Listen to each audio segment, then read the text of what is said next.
You may not realize it, but dopamine is working against you every single day. And the worst part is that you think this is normal.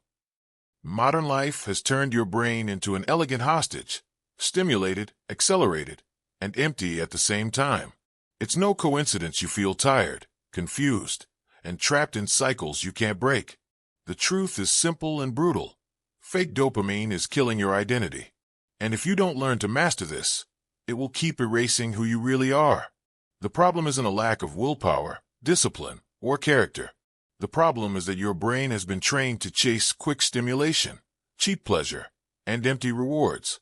You think you're in control, but control hasn't been there for a long time. The good news? This isn't a defect, it's conditioning. And conditioning can be rewritten. Once you understand this, the guilt drops, clarity enters, and a deep reconstruction begins. Think about it. When was the last time you felt real pride? The kind that expands your chest and makes you breathe deeper? That pride disappeared not because your life lost potential, but because you traded real dopamine for instant distractions. You deserve more than living trapped in notifications. And the most impressive part? You can regain control faster than you imagine. You just need to flip the right switch. Rebuilding identity doesn't mean changing your personality. It means changing what your brain has learned to desire. And this is simpler than anyone has told you. You don't need to delete technology, become a monk, or run away from a world.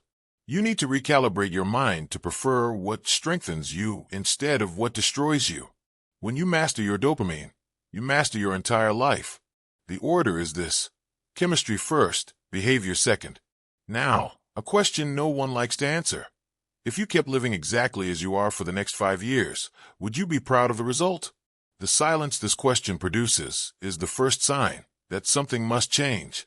And that silence, contrary to what it seems, isn't weakness, it's an invitation. An invitation to reclaim focus, strength, clarity, and self-respect. Change begins here, not tomorrow. And here's something almost no one understands. You don't need motivation to change your life. You need a calibrated internal system. A system that makes you act even without willpower. That moves you forward even on difficult days. This system exists. This reprogramming exists. And what you're about to hear is the complete map to rebuild your identity from the inside out, step by step, layer by layer. Chase real dopamine, not fake pleasure. He always said that life changes when we stop chasing cheap dopamine, the kind that evaporates like flat soda. You know when you pick up your phone, just for a minute, and suddenly you're a hostage? There is no dopamine mastery in that, only a loop of distraction.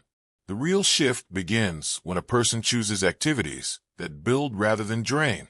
That's where a quiet, powerful identity shift starts. And without noticing, they begin preparing for something bigger. When he explained this, he made it clear it wasn't about becoming a monk or living in a cave. It was simply choosing experiences that strengthen instead of weaken. Training, for example, doesn't deliver instant pleasure. It delivers pride, and pride fuels mental toughness. It's almost magical how small choices change an entire day. The person begins to feel inner control rising. And between the lines, they start training something far greater than they imagine. He used a simple example: walking instead of diving into endless videos.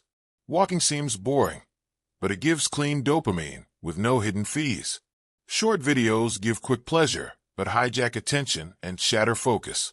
Walking trains self-discipline because it requires starting without wanting to, and continuing anyway. Each step teaches the mind it's serving a meaningful purpose. This creates a deeper trail of dopamine mastery. Sometimes he joked that scrolling the feed only trains one muscle, the procrastination muscle. And honestly, that muscle is insanely strong. But the good news is that the brain learns quickly when you guide it toward the right effort. For example, swapping 30 minutes of scrolling for 30 minutes of writing transforms mental clarity. That's where the roots of dopamine mastery deepen. And those roots open doors to new patterns. The most curious thing is that real dopamine appears before the result, not after. When someone commits to an important task, they feel that small rush. That rush is dopamine. It's motivation, not final reward. And when this is understood, life becomes predictable. The person no longer depends on inspiration, but on direction. This is the beginning of solid identity shift. From this point on, everything aligns more naturally. He liked to say that every good habit has an invisible door that only opens when you push it. And when you push, you realize effort brings peace. Reading, for example, doesn't bring that flashy explosion of social media dopamine, but it brings knowledge, and knowledge stacked over time becomes real power. Books like The Power of Habit or Atomic Habits reinforce inner control, and each chapter feels like a brick in your internal construction.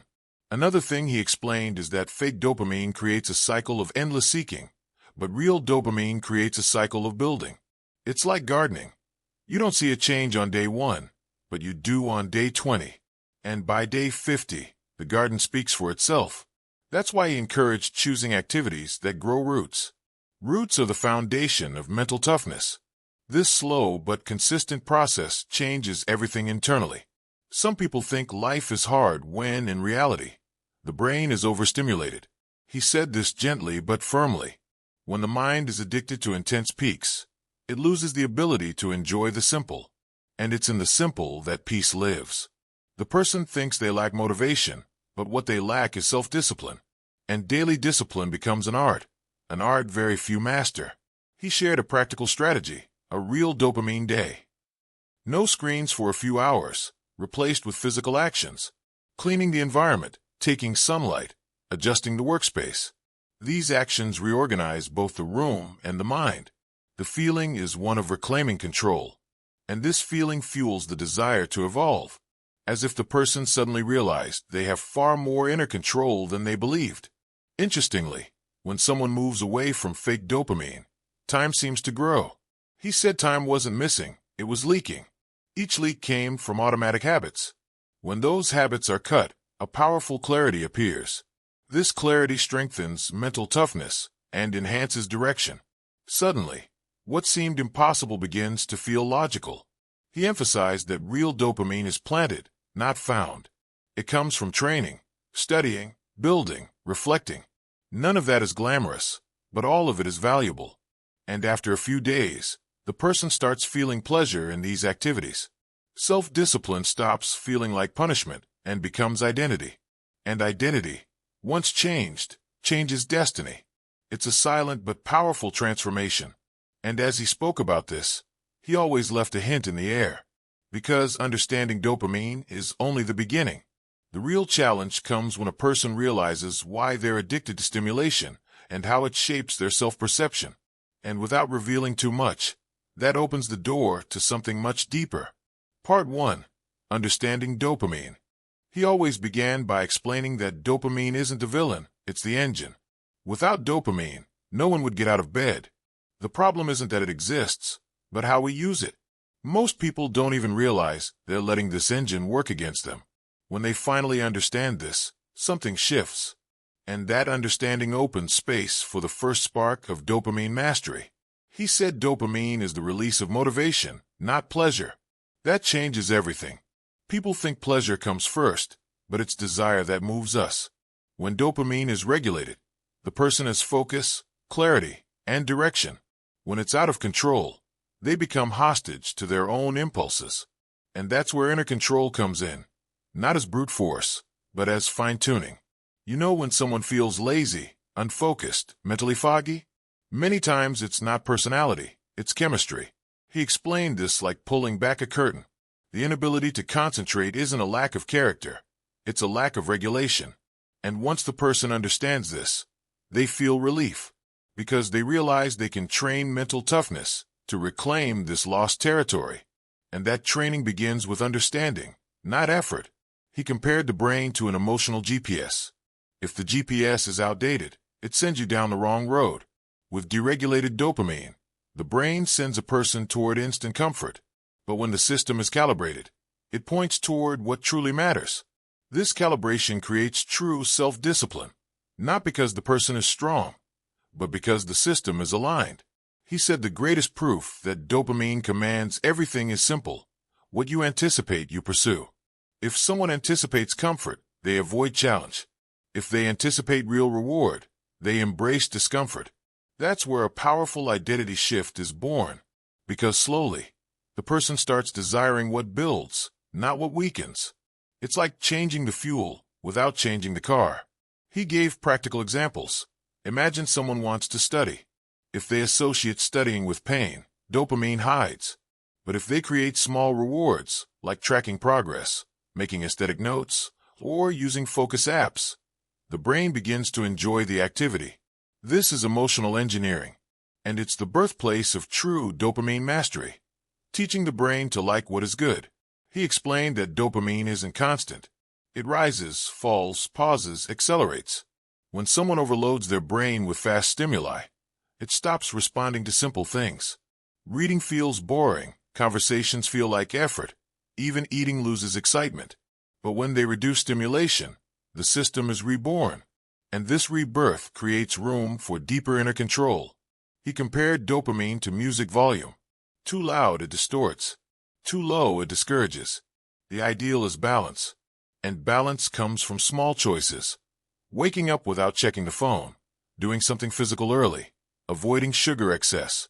These micro-adjustments may seem trivial, but they build self-discipline. And daily discipline sustains mental toughness, the kind that grows when no one is watching. He said dopamine shapes identity too. A person who constantly seeks quick pleasure sees themselves as unstable. But someone who pursues meaningful progress builds self-respect. Respect generates strength. Strength generates direction. Direction shapes identity. This cycle is silent but irreversible. And deep down, this is what begins true identity shift. He insisted, understanding dopamine means understanding yourself. There is no external change without internal change. The brain needs rhythm, clarity, and rest. That's why he emphasized pauses, sunlight, deep breathing, slow walks. These simple moments recalibrate the system.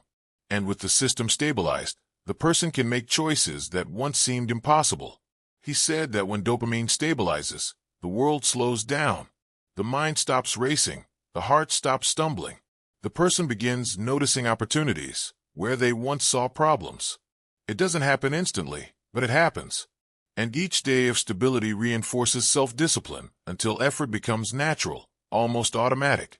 And while guiding people through this understanding, he made it clear that this was only the foundation, because something deeper explains why we get addicted to stimuli.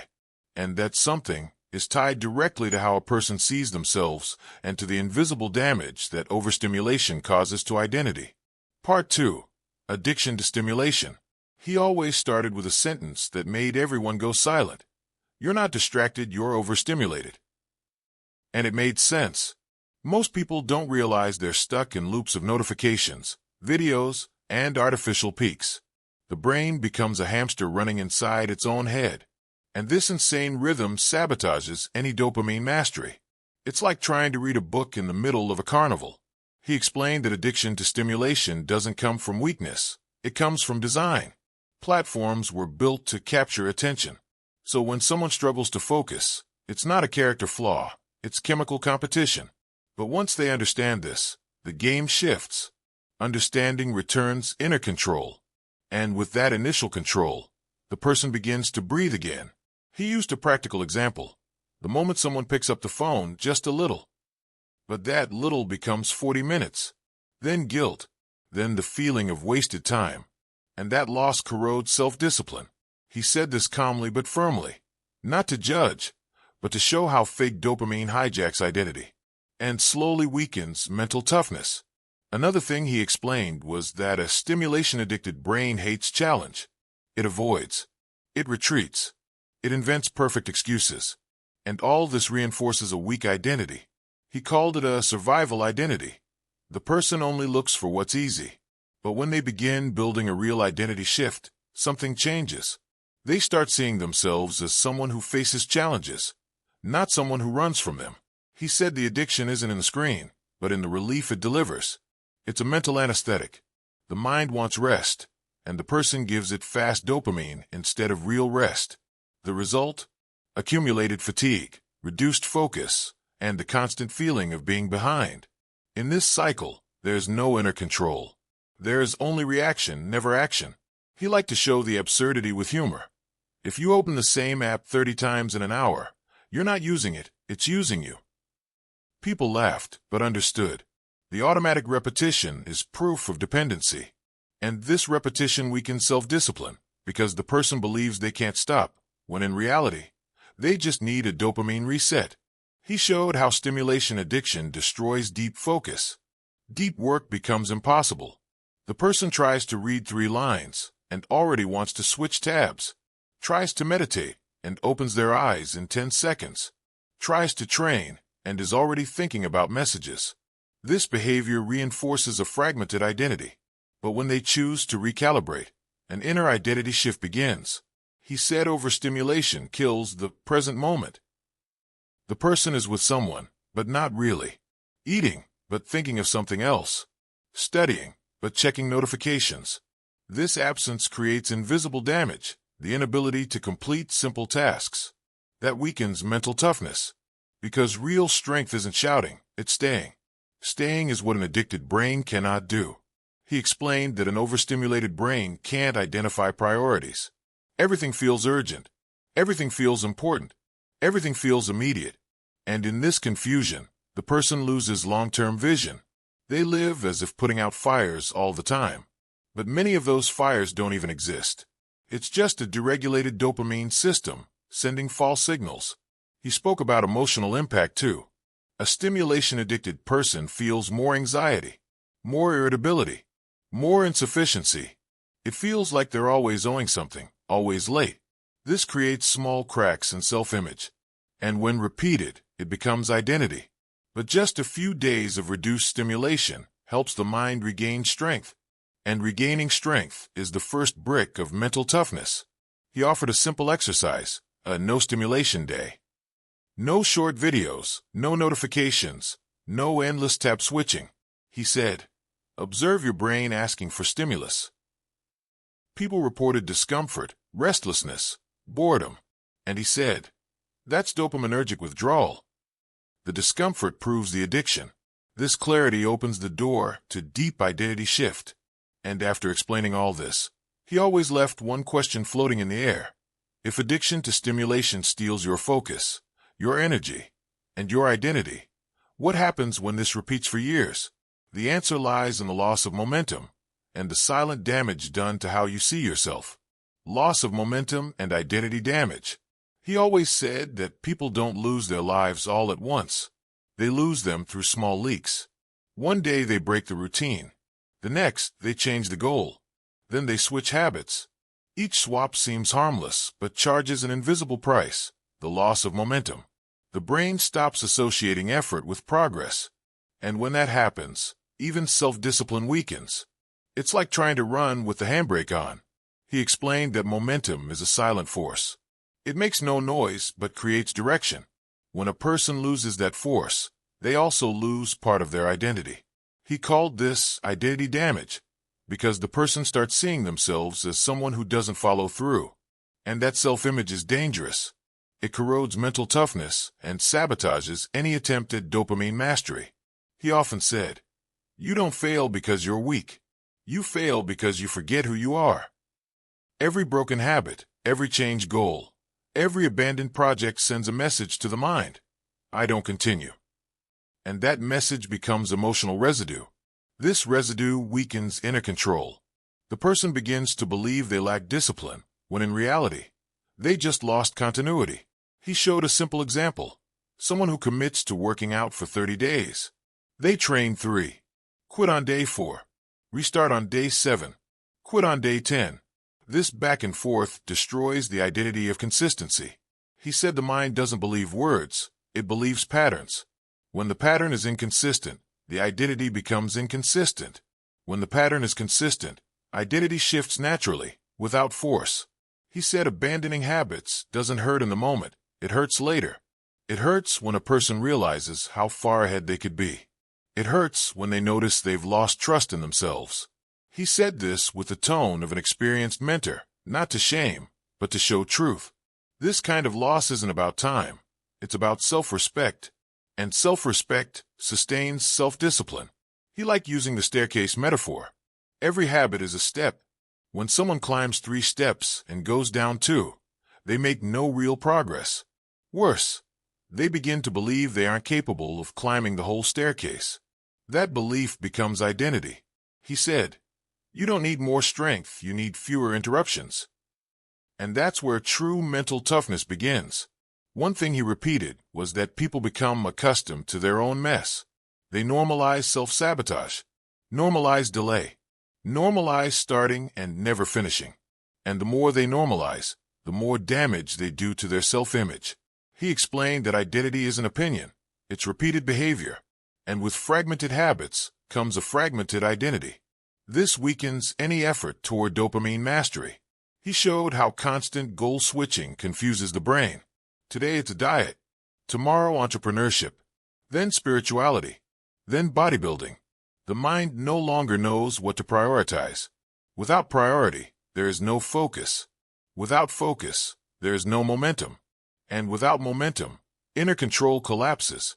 He said, "You can't drive 3 cars at once." Obvious, yet almost no one sees it.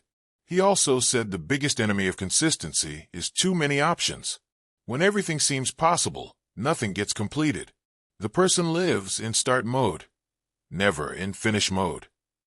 This creates a permanent feeling of incompetence. He said true identity shift begins when you choose fewer things, but finish them. And finishing is what rebuilds self-image. He reminded people that small breaks lead to big consequences. 10 minutes of distraction today doesn't seem like much, but added over days, it becomes hours. Over months, it becomes weeks. Over years, it becomes a life stuck in place. He said once a person understands this, they begin respecting their time. And respect builds solid self-discipline. He explained that regaining momentum isn't hard. It's simple. Stop creating new breaks. That's it. No revolutions needed. Just minimal consistency. 5 minutes a day. 10 lines read. A short workout. One small action, but daily. The mind starts trusting again. This regained trust is a pillar of mental toughness. It tells the brain, "We're coming back." And after showing how losing momentum destroys identity, he transitioned softly, explaining that there is a protocol capable of rebuilding everything, a method that realigns dopamine, focus, and inner strength. And it all begins with something simple: awareness. Part 3, Phase 1 Awareness. He said that nothing changes until a person sees where they're standing. Awareness is the beginning of every path. This is where true dopamine mastery starts. He guided each person to make an honest inventory of daily stimuli. Screens, notifications, videos, distractions. Just by observing, they notice excess. And that perception is the first spark of inner control. He asked people to write down exactly what steals their time. Scrolled the feed? Write it. Switched apps nonstop? Write that too. Watched videos for hours? Write it as well. He explained that these tiny habits drain self-discipline, and when they're exposed on paper, they can no longer be ignored. Awareness creates clarity. Clarity creates direction. Direction creates mental toughness. He called this the dopamine map. Every time a person felt that automatic urge to check the phone, he said, "Observe it. Don't judge it." Observation is powerful. He said, "If you can observe the impulse, you are not the impulse." This separation between mind and action is the first micro-identity shift. It's the moment a person realizes they have more control than they believed. He suggested that during this phase, people should write down their triggers too. Feeling bored? Phone. Feeling anxious? Phone. Feeling happy? Phone again. He showed that the addiction isn't in the device, it's in the automatic reaction. And this automatic reaction weakens inner control. But once someone identifies the triggers, they can break the pattern. And breaking the pattern is where self-discipline begins. He recommended a 7-day detox. Not a radical, impossible detox. He called it 7 days of honesty. No screens in the morning. No videos while eating. No unnecessary stimulation. He said the goal wasn't suffering, but sensing. Sensing how agitated the mind was. Sensing how scattered it had become. This discomfort is uncomfortable, but liberating. He explained that even sleep counts as detox. Sleeping well reorganizes the dopaminergic system. He said that if someone sleeps poorly, they wake up chasing quick dopamine to compensate. This becomes a cycle. But once they sleep properly, they wake up with higher mental toughness, and they wake up more willing to make better choices. He insisted that rest is silent discipline. He liked using a simple test. Wake up and spend 1 hour without touching your phone. He said this reveals far more than it seems. People feel restless, anxious, compulsively curious. And he would say, "That isn't you. That's the addiction." When a person realizes this, they experience a shock of awareness. And that shock is a spark of identity shift. He also instructed people to reduce visual input during this phase. Fewer screens, less blue light, less overload. He said the brain needs silence to reorganize dopamine. And silence doesn't mean meditating like a monk. It means breathing, walking, observing. These simple moments activate inner control without forcing anything. He explained that awareness hurts, but it empowers. People feel shame? Yes. Frustration? Yes. But they also feel strength, because they finally realized they weren't dominated by habits. They were just asleep. And when they wake up, self-discipline resurfaces, like an old muscle that always existed. It just needed to be remembered. He showed that this phase is about seeing patterns, not changing them yet. He said, change without awareness becomes relapse. That's why he emphasized observing impulses, schedules, triggers, and emotions. And the more people observed, the more they realized how automatic their life had become. This realization opens new mental doors. He joked, in phase 1, you don't change dopamine, you talk to it. And in that conversation, people noticed they were chasing stimulation out of fear of facing silence, focus, and depth. He said that's natural. Everyone does it, but few admit it. And admitting is strength, not weakness. This inner honesty is a landmark of mental toughness. And once a person completes this phase with clarity, he would smile and say, now you're ready for the next step. Because awareness alone doesn't solve anything, it prepares the ground. The real leap begins when a person reorganizes their environment and removes everything that drains their energy. Part 3, Phase 2, Environment Engineering. He always said that discipline doesn't live only inside the mind. It lives inside the environment. If the environment is messy, the mind becomes messy. If the environment is full of triggers, the person becomes hostage to them. That's why he taught environmental engineering as a pillar of dopamine mastery. It's not about having more willpower, but fewer distractions. And this creates a powerful identity shift. The first rule he taught was simple. Remove before adding. Before trying to be productive, eliminate what sabotages you. Notifications, for example, are tiny grenades thrown into your focus. He said, one notification can cost you 20 minutes of attention. Not an exaggeration, physiology. Every interruption steals inner control. And once a person understands that, they block everything that drains energy. He advised uninstalling apps that don't serve your purpose. Social media could stay on the browser, not the phone. He said, if access is hard, the habit becomes hard. That's the essence of environmental engineering. Increase friction for what harms you. Decrease friction for what helps you. This process strengthens self-discipline almost without conscious effort. He also taught organizing the physical space. Clean desk, clean mind. He even joked, if your desk looks like your grandmother's drawer, your focus will too. Confused. Visual organization reduces unnecessary stimuli, reduces anxiety, and improves dopaminergic flow. This apparent simplicity builds mental toughness because it trains the mind to operate without chaos. He said the environment includes people too. Just like apps steal attention, people can steal energy.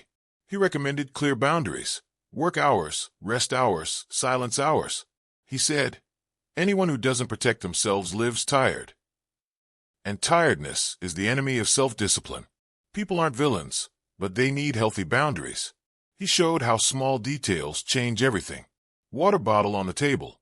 Notebook open. Book visible. Training shoes in the hallway. These micro-actions reduce friction. He said, if you make the path obvious, the habit follows. This creates a quiet identity shift.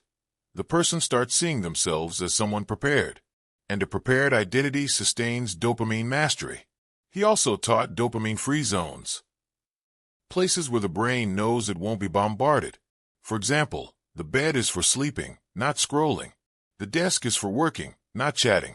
He said the brain learns emotional geography. When each space has a purpose, inner control increases. Everything becomes more predictable, more grounded. He emphasized reducing access to fast stimuli in the morning. No phone as the first touch of the day. No chaotic news upon waking. He said, the morning is the steering wheel of the day. And when the steering wheel is firm, everything else flows. This simple morning control strengthens self-discipline for all later decisions. It's environmental engineering applied to time, not just space. He instructed people to prepare the environment for deep focus. Natural light, proper temperature, neutral sound, visible to-do list, daily goals written down. He said the brain loves clarity. Clarity reduces anxiety. Anxiety reduces impulses. Reduced impulses build mental toughness. And in the end, the person feels truly in command. He said environment shapes identity. If someone lives surrounded by chaos, they believe they're easily distracted. If they live surrounded by order, they start believing they're disciplined. He said, your environment talks to you all day long. Every object, every color, every sound influences behavior. Environmental engineering is identity engineering. He also taught creating behavior shortcuts. For example, leaving a book open on the next page, separating gym clothes beforehand, preparing breakfast at night. These shortcuts reduce mental resistance. And when resistance drops, self-discipline rises naturally, not through force. And when he finished this phase, he smiled and said, now that you've adjusted the scenario, you're ready to rebuild your reward system. Because dopamine isn't only controlled, it can be re-educated. And re-education begins with the most strategic part of the process. Part 3. Phase 3. Rebuilding the reward system. He said the brain cannot stay empty. When you remove bad stimuli, you must replace them with good ones. That's how the reward system begins to rebuild. It's not about cutting dopamine, it's about retraining it. He explained that a well-trained dopaminergic system creates natural self-discipline. And from this comes that quiet identity shift that transforms everything without forced effort. The first stage was low dopamine habits. He called them stone habits. Walking, tidying up, deep breathing, washing dishes while listening to silence. These habits don't deliver fireworks, but they deliver stability. He said, stability is power. They activate inner control and decrease dependence on intense stimulation. This is the foundation of dopamine mastery. He always recommended starting with short walks. 10 minutes, nothing heroic. He said walking reorganizes the brain, aligns breathing, and clears thoughts. And when done daily, it creates an internal rhythm. He compared it to tuning an instrument. The body tunes, the mind follows. And this harmony boosts mental toughness naturally, without internal pressure. Another low dopamine habit he emphasized was arranging the environment. He said, tidying outside is tidying inside. A person may think they're just folding a t-shirt, but they're training mental order. And when the environment becomes organized, the mind operates without noise. That increases inner control and reduces impulses. Small on the outside, huge on the inside. Once these habits were stable, he introduced medium dopamine habits. Here, the brain is already calmer. He recommended reading, studying, writing, and quiet reflection, and not just reading anything. He suggested transformative books like Mindset, Deep Work, and The Power of Action. Readings that demand attention and build depth. These strengthen self-discipline. He said writing is one of the most underestimated practices of modern life. Journaling, as he called it, is almost therapy with your own brain. Writing clarifies emotions, organizes goals, and reveals hidden patterns. He said that when a person sees themselves on the page, they begin understanding their mind, and understanding the mind is the essence of inner control. This habit transforms whole identities. He also recommended daily studying, even for just 20 minutes. He said, a little every day beats a lot almost never. This consistency teaches the brain to value continuous effort and decreases the craving for quick rewards. This creates a natural identity shift. The person starts seeing themselves as committed, not impulsive. Only after the mind was stable did he introduce high dopamine habits, the most powerful ones, but also the most demanding. He said these activities are like lifting heavy weights. They need a foundation. Deep work, large projects, long creation sessions, intense training. Here is where advanced mental toughness is built, the kind that changes careers, relationships, and futures. Deep work was his favorite. He said that when a person enters a state of total focus, they experience the noblest dopamine available, the dopamine of progress. Nothing compares to the feeling of building something real. He said this dopamine is clean, lasting, and builds confidence. This is where self-discipline stops being effort and becomes pleasure. He taught a simple ritual for deep work, a 25 or 45-minute timer, phone far away, clean environment, water nearby, and a clear objective. He said, give your brain every condition to win. When the brain senses consistent progress, it awakens a new kind of internal pride. Pride becomes fuel, and that fuel feeds dopamine mastery. He said that after a few days of this phase, the brain begins naturally seeking real rewards. The person feels lighter, more capable, more confident. They realize they no longer need fake dopamine, because now they generate high-quality dopamine. This creates such a deep identity shift that even the body changes. Posture, voice, energy, everything. And when he finished teaching this phase, he always left the feeling that there was still more ahead. Because rebuilding the reward system is powerful, but managing dopamine daily, that's where the true transformation happens. Part 3. Phase 4. Daily dopamine management. 7 paragraphs, 6 lines each. Exactly como no original. He explained that daily dopamine management is like tuning an instrument every day. Nothing grand, nothing dramatic, just constant adjustments. He said much of mental toughness is born from these micro-adjustments. Waking up and not touching the phone for the first hours creates a healthy distance between mind and stimulus. This simple ritual becomes a marker of self-discipline, and when repeated daily, it becomes a form of identity shift. Morning, for him, was sacred territory. Getting sunlight early, drinking water, moving the body, breathing deeply. All of this tunes the dopaminergic system in the right direction. He said sunlight is like a chemical reset button. Not poetry, science.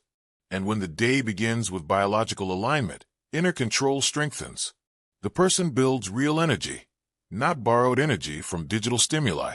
In the middle of the day, he recommended small conscious breaks, not scrolling the feed to rest.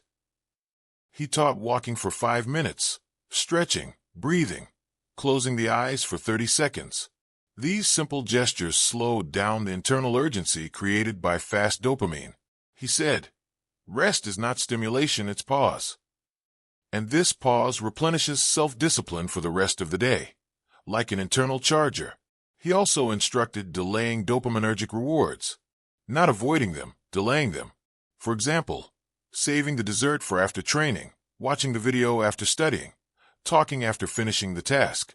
He said delaying reward teaches the brain that effort comes before pleasure. This type of training creates genuine dopamine mastery, and once mastered, it organizes life as a whole. In the afternoon, he recommended a second deep focus moment. He said the brain has a second wind, and using it creates a competitive advantage. It's the ideal time for creative tasks, important projects, and deeper study. He said when a person uses this second wind strategically, they build results that intimidate any distraction. This solidifies mental toughness as a habit. At night, he emphasized that the brain must slow down. Avoiding screens 1 or 2 hours before sleep is not overkill. It's mental hygiene. He suggested light reading, reflective writing, silence. He said, if the mind sleeps agitated, it wakes up weak. But if the mind sleeps in peace, it wakes up prepared. This nighttime preparation strengthens inner control for the next day and completes the cycle of daily self-discipline. And at the end of his teachings, he always left a provocation. If it's possible to manage dopamine daily, then it's possible to transform identity permanently. And it's precisely in this deep transformation, this rebuilding of who you are, that the next stage begins. Part 4, Identity Shift. He always said the real breakthrough doesn't happen in the habit. It happens in the identity. As long as someone sees themselves as undisciplined, everything becomes effort. But when they begin to see themselves as someone who naturally chooses what's right, everything becomes lighter. He called this identity shift, the silent transition from who you were to who you decide to be. This is where inner control stops being a battle and becomes your nature. He explained that habits are simply proofs of the identity you sustain. If someone reads every day, they become a reader. If they train every day, they become an athlete. If they create every day, they become a creator. He said identity is built through repetition and confirmed through choices. That's why each small victory feeds self-discipline. Each repetition strengthens mental toughness. Identity grows like a root. He taught the power of journaling in this phase. Writing what you did, what you felt, and what you want to build. He said, who writes sees themselves. Who sees themselves transforms. Writing reveals contradictions, loose thoughts, forgotten desires. And when someone sees themselves on the page, they recognize patterns, some that must change, others that must grow. This deep process is one of the greatest engines of dopamine mastery. He also showed the importance of declaring the new identity internally. It's not saying, I want to be disciplined. It's saying, I am someone disciplined. The brain responds to the narrative you affirm. He believed the mind obeys the dominant story. When the story is strong, choices follow. And when choices follow, identity solidifies. It's transformation from the inside out, not the other way around. He always said current identity is the result of past repetitions, not destiny. If someone sees themselves as lazy or unstable, it's because they repeated those behaviors, not because they were born that way. This realization brings freedom. He said no one is condemned to be their former self. And once someone understands this, a new inner space opens, a space where mental toughness becomes irresistible.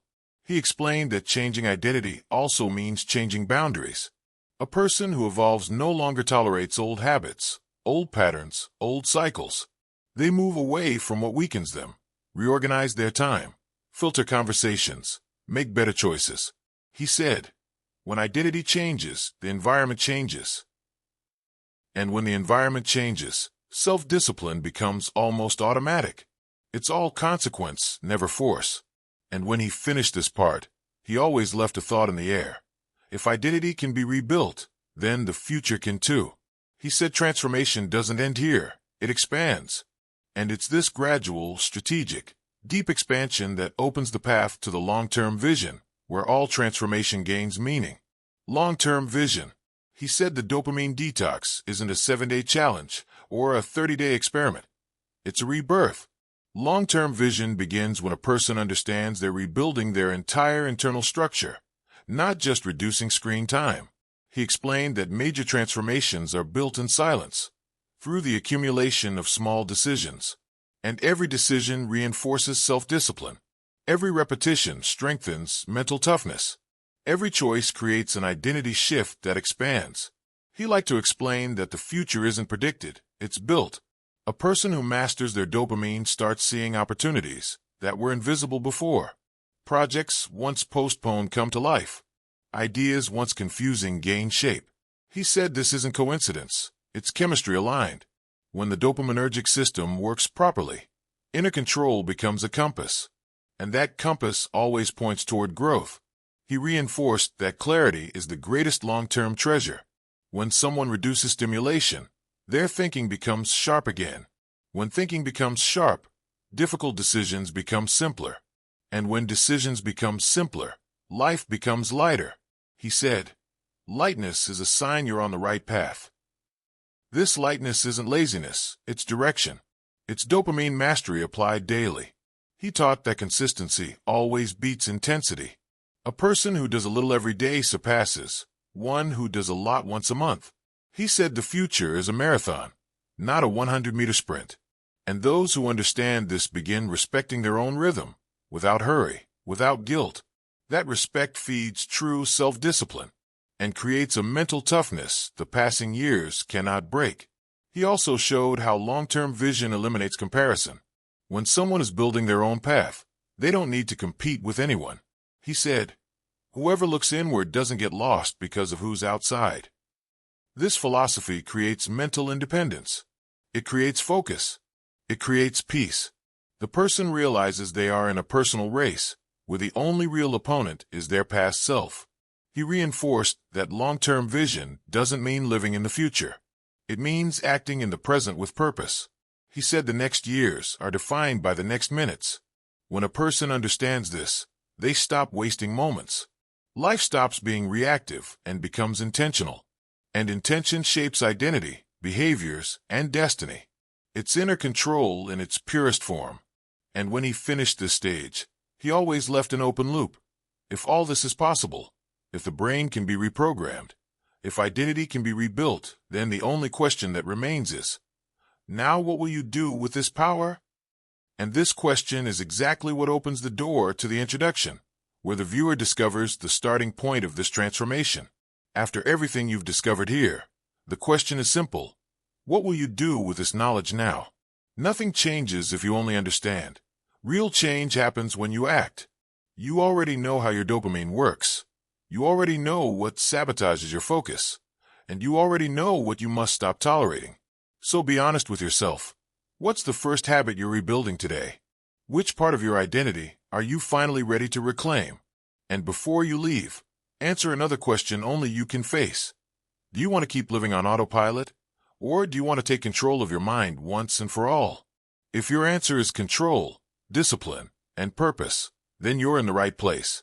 Here you learn how to build a life that has meaning, not a life of distractions. And that takes courage, the courage to choose yourself every day. Now take part in this actively. Comment what impacted you most, which part of the process you'll start immediately, and where dopamine sabotages you the most. Your answer isn't just a comment. It's a commitment to yourself. And if you want to keep evolving, rebuilding your identity, and strengthening your mental toughness, subscribe to the channel and turn on notifications. From now on, this is your new turning point.